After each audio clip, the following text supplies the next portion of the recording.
Hello everyone, आज की video में हम डिस्कस करेंगे एनडील्स के फाउंडर मिस्टर मोहित शर्मा जी के साथ बिजनेस की बात। तो वो आज बताएंगे कि कैसे उन्होंने कॉल सेंटर की जॉब से अपने करियर की स्टार्टिंग की एंड नींव रखी एनडील कंसल्टेंसी प्राइवेट लिमिटेड की।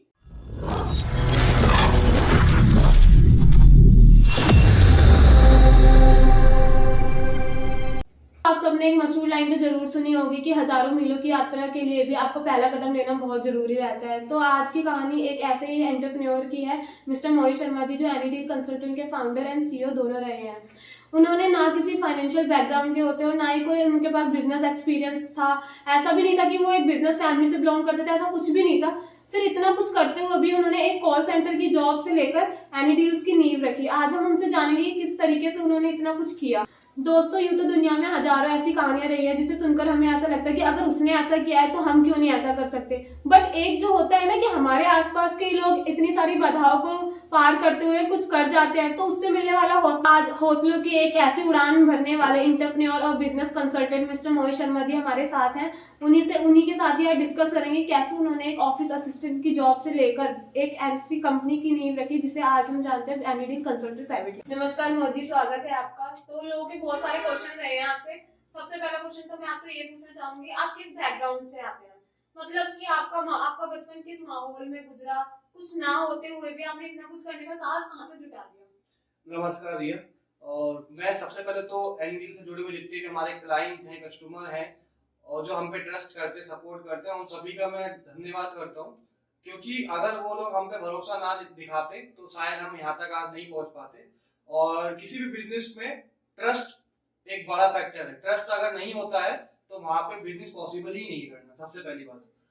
हाँ, दूसरा ये है कि आपने मुझसे जो पूछा कि मेरा बचपन किस तरीके से रहा। बचपन मेरा भी रिया जैसे जैसे इंडिया के बाकी मिडिल क्लास बच्चों का रहता है, उसी तरीके से मेरी परवरिश हुई है। मेरा बचपन भी वैसे रहा। कुछ ज्यादा हमारे पास सुख सुविधाएं और मौज की जिंदगी नहीं थी, बट किसी तरीके से हम गुजर बसर कर लेते थे। और फैमिली में हमारे फादर ही कमाते थे।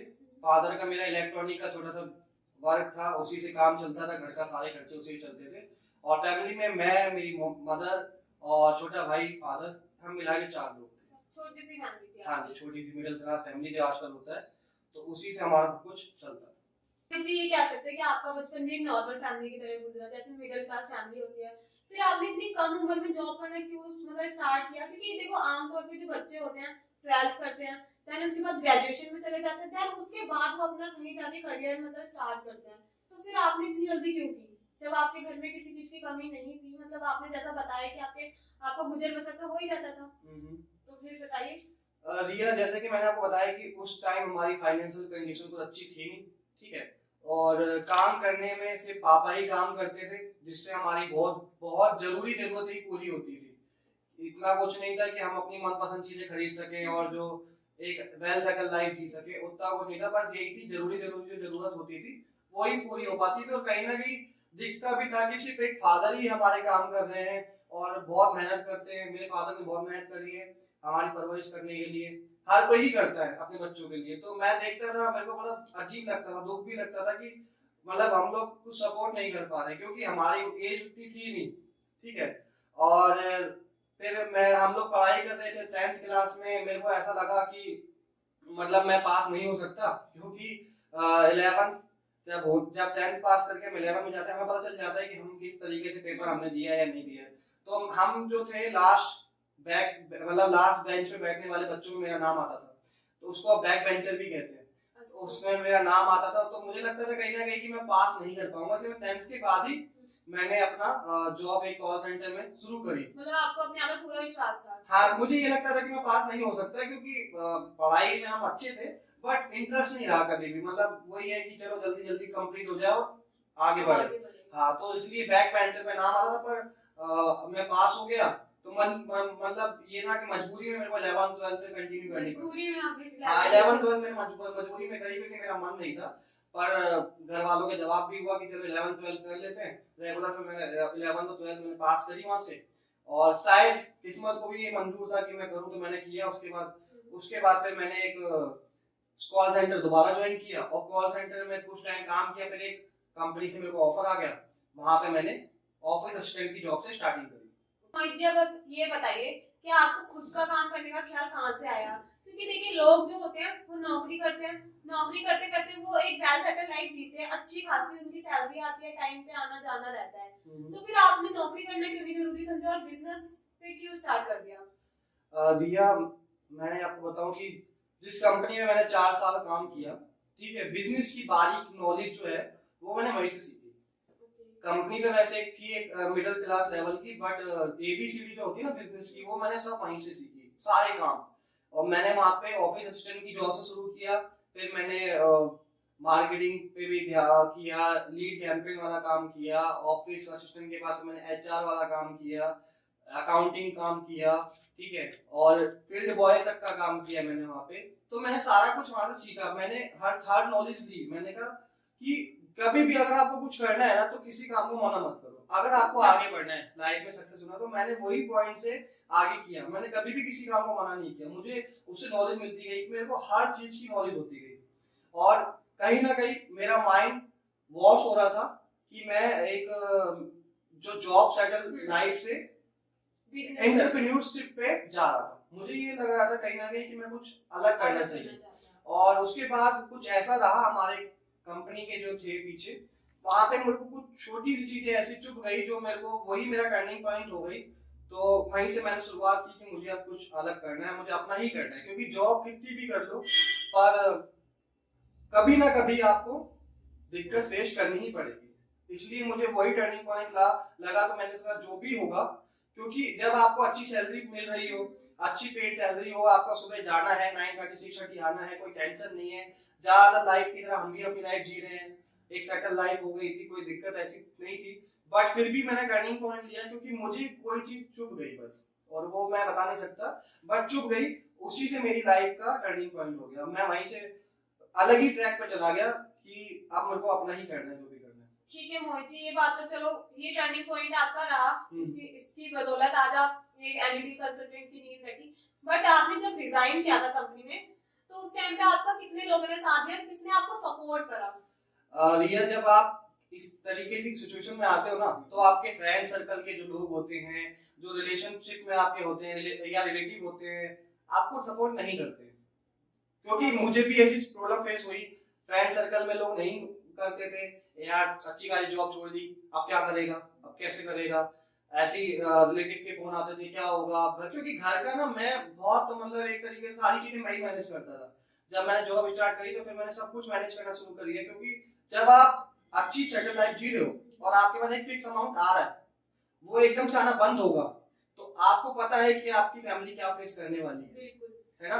तो वो वही प्रॉब्लम मेरे को माइंड में चल रही थी कि क्या, क्योंकि कोई भी स्टार्टअप बिजनेस वन डे से आपको प्रॉफिट नहीं देता है, कोई भी स्टार्टअप बिजनेस आपको वन डे से प्रॉफिट नहीं देगा, वो सक्सेस भी होगा या नहीं इसकी भी कोई गारंटी नहीं है, हो सकता है 2 महीने बाद बंद हो जाए।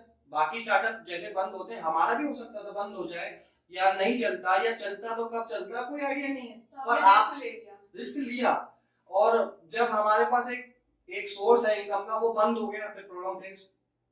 घर के रेंट होते हैं, घर, और खुद पे मेरे कुछ खर्चे थे, ईएमआई बन गई थी कुछ गाड़ी की, और बहुत सारी चीजें परेशान करने वाली थी, बट मैं हटा नहीं, मैं उस रास्ते पे चलता रहा।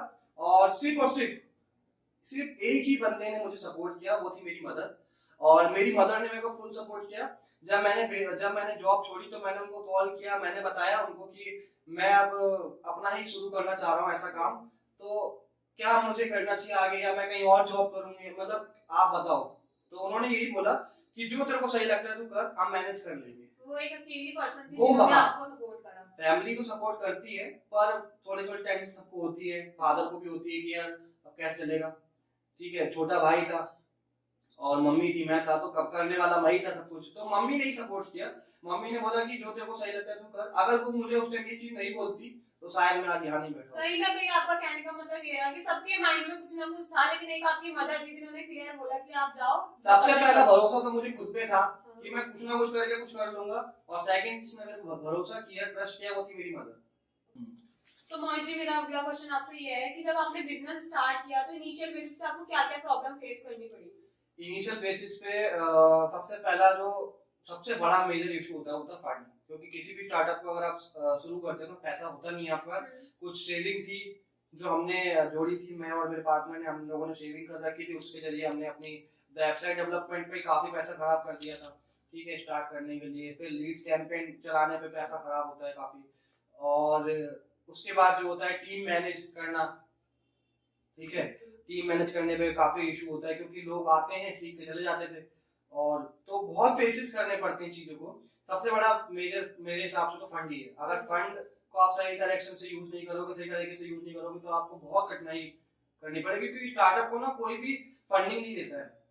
हाँ बिल्कुल, ये बात तो रही है कि कोई भी स्टार्टअप को फंडिंग नहीं देता है रिया, चाहे बैंक हो चाहे कुछ भी हो, वो फंडिंग नहीं देते हैं। तो जो भी है आपको अपनी सेविंग से ही करना पड़ता है स्टार्ट, तो ये सब चीजें होती हैं। मतलब आपके पास जितनी सेविंग थी आपकी और आपके पार्टनर के पास, उसी से आपने बिजनेस स्टार्ट कर दिया। हाँ, उसी से बिजनेस स्टार्ट किया, और हमने कुछ भी जो हमने अब जितनी भी सेविंग थी उसके बाद हमने अलग से अमाउंट जोड़ जाड़ के और एक ऑफिस लिया, और उसकी डिपॉजिट करा, सिक्योरिटी डिपॉजिट करा, देखा तो 2-3 दिन बाद वहाँ पे लॉकडाउन लग गया।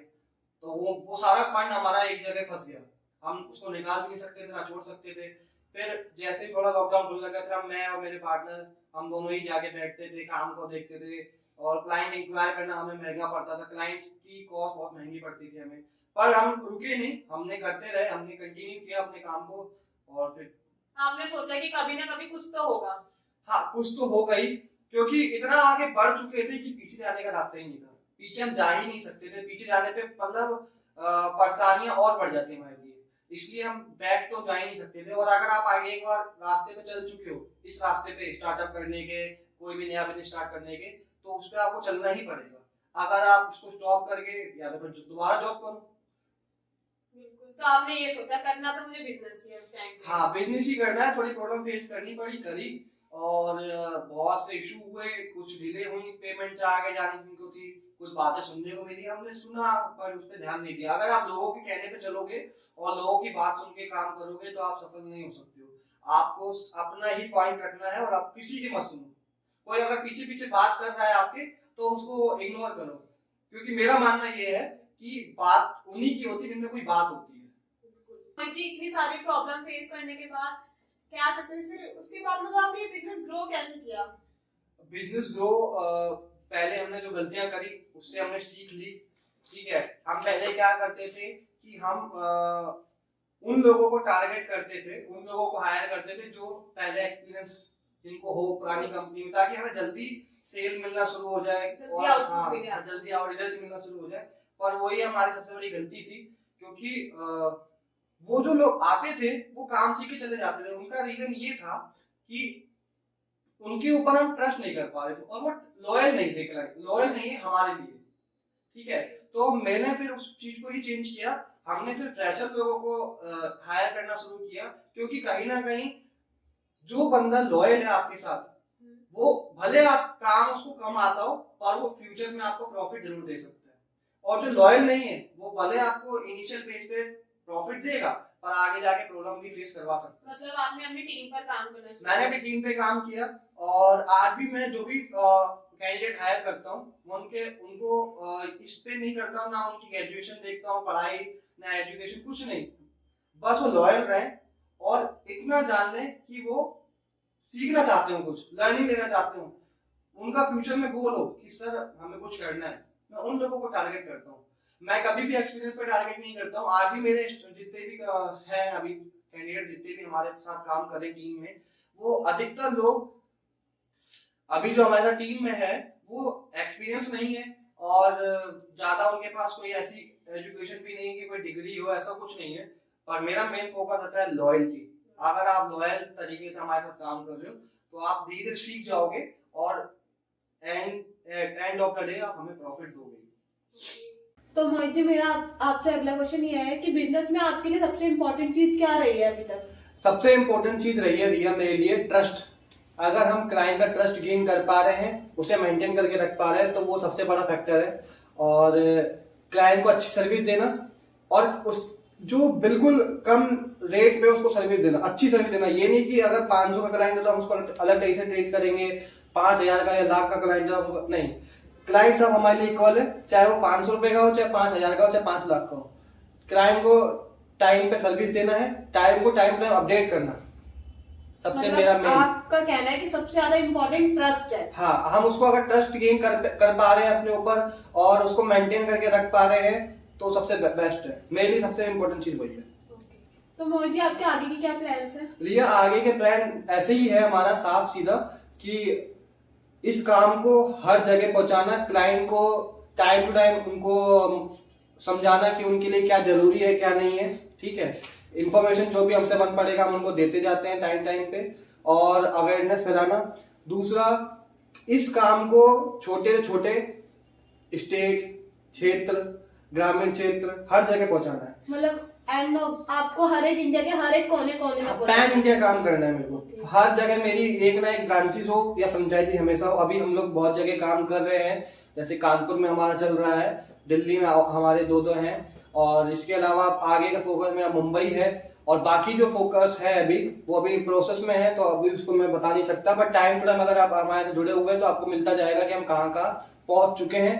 वैसे अभी हम इंडिया लेवल पे काम कर रहे हैं, पर जहां तक की बात है ब्रांचेस की, वो हमें हर स्टेट में बनानी है। मोहित जी, मेरा ये खुद का क्वेश्चन है आपसे कि जो लोग बिजनेस स्टार्ट करना चाहते हैं या स्टार्ट कर चुके हैं उन्हें आप क्या सजेशन देना चाहेंगे? रिया, मैं क्या सजेशन दूंगा, मैं कोई बिजनेस टाइकून तो हूं नहीं कि मैं किसी को सजेस्ट कर पाऊं, बट मैं अपना पर्सनल एक्सपीरियंस आप लोगों को बता देता हूं कि बिजनेस की जो चाह रखने वाले होते हैं ना, वो जरूर कुछ ना कुछ कर पाते हैं, और चाह रखने वाले हजारों लाखों हो सकते हैं, पर चाह रखने से कुछ नहीं होता है। आपको बढ़ना पड़ेगा, रास्ता चुनना पड़ेगा और मेहनत करनी पड़ेगी। अगर बिना मेहनत के अगर कुछ मिल जाता तो आज हर कोई अमीर आदमी होता, बिजनेसमैन होता। तो बिजनेस के लिए, चाहे वो छोटा बिजनेस हो चाहे बड़ा बिजनेस हो, मेहनत जरूरी है। परफेक्ट टाइम का इंतजार करो मत आप, क्योंकि परफेक्ट टाइम कुछ होता नहीं है। टाइम क्या कब है, कब आना है, क्या करना है, वो सब छोड़ दो, आप सीधा काम करना शुरू करो। जब आप अपनी गलतियों से सीखोगे और इम्प्रूवमेंट करोगे तो आगे बढ़ते जाओगे। जैसे कि मैं ही अपना एक्सपीरियंस बता रहा हूँ आपको, तो जब मैंने स्टार्ट किया मुझे बहुत इशू होते थे, इशू हुए टीम मैनेज करने में, फंड का इशू, पर आज मैं और भी अदर बिजनेस पे काम कर रहा हूँ। मेरा रियल एस्टेट का बिजनेस चल रहा है, वो भी प्राइवेट फर्म है मेरी, और ई कॉमर्स पे काम कर रहा हूँ, इम्पोर्ट एक्सपोर्ट पे काम कर रहा हूँ। आगे और भी अदर फोकस है कि उन पे भी काम करना है मेरे को। तो अब मेरे लिए कुछ मुश्किल नहीं है, क्योंकि मैं एक चीज को कर चुका हूँ। मैं उसमें अब काफी हद तक चीजों को मेंटेन करने में और बढ़ाने में अपने आप को सही समझता हूँ। तो इसलिए अब मुझे इतनी दिक्कतें नहीं होती, ना कोई चुनौती लगती है मुझे, ठीक है।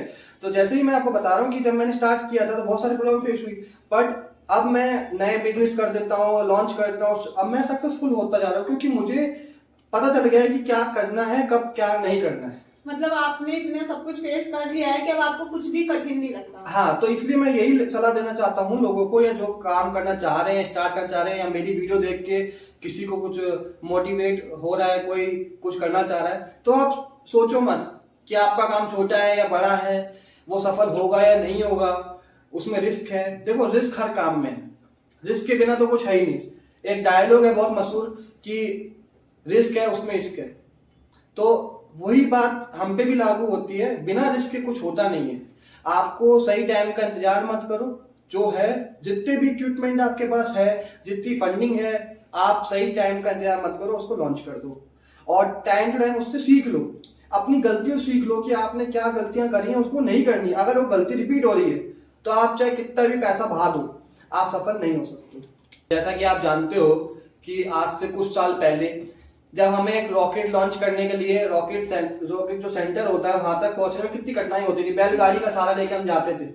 तो बाकी के जो देश थे ना, हम पे हंसते थे कि भारत क्या कर रहा है, कैसे ये अंतरिक्ष पहुंचेगा, कैसे मंगल पहुंचेगा, बहुत से हंसते थे हम लोगों पे, इंडिया पे। बट उस टाइम हमने स्टार्ट किया और आज हम बहुत सफल हैं, हर क्षेत्र में हम आगे बढ़ चुके हैं। तो वही है ना, हम अगर उस टाइम प्रोसेस नहीं करते इन चीजों को, नहीं चलते उस रास्ते पे, तो आज हम यहाँ नहीं होते।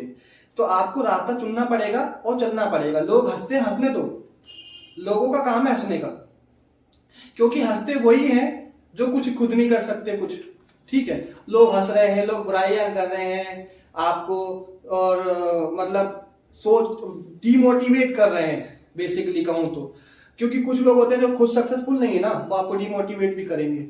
कि अरे यार क्या कर रहा है, अच्छी वाली जॉब छोड़ के क्या कर रहा है, बिजनेस में क्या होगा, स्टार्टअप, अरे कोरोना चल रहा है, लोग फेल हो रहे हैं, बड़ी बड़ी इंडस्ट्रियां तबाह हो गई, ये हो गया वो हो गया। तो उनकी मत सुनो, आप अपना फोकस रखो, जितना भी आपके पास फंड इकट्ठा है उसके ऊपर काम करो और लोन लेने से बचो। अगर लोन की बेड़ी आपने पैरों में बांध ली तो आपको चलना मुश्किल हो जाएगा। कोशिश यही करो कि अपनी चीजों को इम्प्रूव करो, अपनी चीजों को बढ़ाओ, पर धीरे धीरे। किसी को दिखाने के लिए चीजें बड़ी मत करो कि मुझे उसको दिखाना है कि मैं आप सक्सेसफुल हो गया। सक्सेसफुल दिखाने के लिए आपको कुछ चीजें का प्रदर्शन करने की कोई जरूरत नहीं है। मेरे हिसाब से आप सफल हो रहे हो, वो लोगों तक खुद पहुंच जाएगी आपकी बात। तो लोन लेके इन चीजों को बढ़ाओ मत। लोन तभी लो जब आपको बहुत ज्यादा नीड हो। तो जितना आपके पास सेविंग है, जितना आप लगा रहे हो, कोशिश करो उससे निकालो। धंधे में जो पैसा आ रहा है धंधे पे लगा दो। कहीं ना कहीं आपका कहने का ये मतलब है जो बिजनेस से अर्न किया है वही बिजनेस पे लगाया जाए। बिल्कुल, जो बिजनेस से आप अर्न कर रहे हो वो लगा दो बिजनेस पे, ठीक है। उससे ही आपका बिजनेस इंप्रूव होगा। आज आप हजारों में काम कर रहे हो, लाखों में करोगे, परसों करोड़ों में करोगे, पर डिपेंड आप पे करता है कि आपको कब क्या करना है। कुछ लोग ऐसे भी होते हैं कोरोना में, जो बहुत से लोग सरवाइव किए, जिन्होंने हर किसी ने सफर किया, मैं भी उनमें था, आप भी उनमें हो। पर कुछ लोग टूट गए। कुछ लोग बड़ी बड़ी इंडस्ट्री के मालिक होते थे जिनकी लाखों रुपए की मतलब डे की सेल थी, वो अब जॉब कर रहे हैं। मेरे बहुत से लिंक में है लोग, और बहुत से जैसे हम जैसे स्टार्टअप आगे बढ़ चुके हैं। तो उसमें क्या है, उसमें कुछ नहीं है, सिर्फ हमारा एक ट्रस्ट फैक्टर है जो हमने खुद पे दिखाया है, और दूसरा हमारे अंदर इम्प्रूवमेंट करने की नॉलेज आ गई, हम वो कर रहे हैं, अपनी गलतियों सीख रहे हैं। तो डे बाय डे कुछ ना कुछ करेक्शन करो, चीजों को चेंज करो। अगर कुछ सफल नहीं हो रहा तो ज्यादा लॉन्ग टाइम तक मत चलाओ, उसमें मॉडिफिकेशन करके उसको आगे और बढ़ाओ। तो मेरा मानना यही है, अगर कोई भी नया बिजनेस स्टार्ट करना चाह रहा है तो सोचे मत, सोचने से कुछ नहीं होगा, करने में होगा। तो मोहित जी, मेरा आपसे एक ये आखिरी सवाल है कि जो एनीडील है वो किसी के स्टार्टअप को किस तरीके से मतलब सक्सेसफुल बनाता है? रिया, सक्सेसफुल बनाने के लिए तो देखो उसको खुद ही मेहनत करनी पड़ती है। अपना प्रोडक्ट अच्छा रखना चाहिए, प्रोडक्ट की कॉस्ट अच्छी रखे। मार्केट में कंपटीशन तो हर जगह है, ठीक है। और बाकी सक्सेसफुल बनाने के लिए हम ये करते हैं, उनको टाइम टाइम पे अपडेट करते हैं। कौन सा लीगल रजिस्ट्रेशन उनके लिए जरूरी है, कौन सा नहीं है, ये उनको अवेयर करते हैं। क्योंकि मार्केट में ऐसे भी लोग हैं जो अपनी पॉकेट भरने के लिए गलत इन्फॉर्मेशन देते हैं, और लोगों को मतलब जो चीज नीड भी नहीं है वो भी उनको दे देते हैं। तो मेरे हिसाब से वो गलत है। जो एक्चुअल में उसकी नीड है ना, वही आप उनको दो। क्योंकि स्टार्टअप का इतना फंडिंग नहीं होता है, वो हजारों रुपए तो ये रजिस्ट्रेशन में बर्बाद कर देते हैं, फिर बचेगा क्या उनके पास। तो जो बेसिक नीड है, उनके लिए जरूरी की चीजें हैं, वो उनको करवाओ। टाइम टाइम पे अपडेट हम करते हैं, हमसे जो बन पड़ता है लीगल में या पावर में, हम उनको सपोर्ट करते हैं बैक में। प्लस आप उनके लिए एक नई चीजें हम लॉन्च करने वाले हैं, कुछ टाइम में आपको दिख जाएगी। एक प्लेटफॉर्म जनरेट कर रहे हैं ताकि क्लाइंट को कुछ भी पूछने की जरूरत ना पड़े। वो बस एक पेज पे लॉगिन करेगा, उनकी लॉगिन आईडी क्रिएट हो जाएगी, वो लॉगिन करेगा, उसको सारी इन्फॉर्मेशन मिल जाएगी। क्योंकि अभी क्या है कि उनको रखना पड़ता रिकॉर्ड कि मेरे आरओसी हुए हैं नहीं हुए हैं, मेरे को रिटर्न फाइल करनी थी वो हुई है नहीं हुई है। तो बहुत सी चीजों में टेंशन रहती है, वो सब हम खत्म कर देंगे। एक पोर्टल हम बना रहे हैं, जल्दी लॉन्च हो जाएगा, अभी उस पर काम चल रहा है, जिसके जरिए आपको एक अलग से सेपरेट स्टार्टअप के लिए हायरिंग हम दे देंगे स्टाफ की। वो आपको डे बाय डे कंटेंट करेगा, कांटेक्ट करेगा। उसके बाद आपके पोर्टल पे जाके आप देख सकते हो कि आपकी क्या फाइलिंग हुई है, क्या नहीं हुई है, क्यों नहीं हुई है, आपका रजिस्ट्रेशन में और क्या क्या नीड है, किस प्रोडक्ट की जानकारी आपको चाहिए, वहां से सब मिलेगी आपको। मोहित जी, आप हमारे साथ आए अपना कीमती समय निकाल के और लोगों को अवेयर किया कि कैसे स्टार्टअप करना चाहिए, और जो लोग चाह रखते हैं कैसे बिजनेस करना चाहिए उन्हें गाइड किया। धन्यवाद, थैंक यू आप सभी का कि आप अगर ये वीडियो देख रहे हो तो आप सभी का थैंक यू। और हमारे साथ जो जुड़े हुए हैं उनका भी बहुत बहुत धन्यवाद। वो उनका ही ट्रस्ट हमारे पर बनाए रखना हमारे लिए बहुत बड़ी बात है। और हम आगे आगे जो भी अचीवमेंट कर रहे हैं तो उन्हीं की बदौलत है, और आज हम जो भी हैं उन्हीं की बदौलत है। और आपको आगे आगे भी इस तरीके की चीजें मिलेंगी मोटिवेट करने लायक, ताकि आप अपने बिजनेस को अच्छा बना पाए। बाकी हम आपके सपोर्ट में हमेशा हैं। तो थैंक यू आपका भी और आपकी टीम का भी। तो दोस्तों, ये थी मोहित शर्मा जी की सक्सेस स्टोरी। अगर आपको भी एनीडील से किसी तरह की इंक्वायरी करनी है या सर्विसेज लेनी है तो नीचे दिए गए व्हाट्सएप नंबर पे कांटेक्ट करें। Thank you.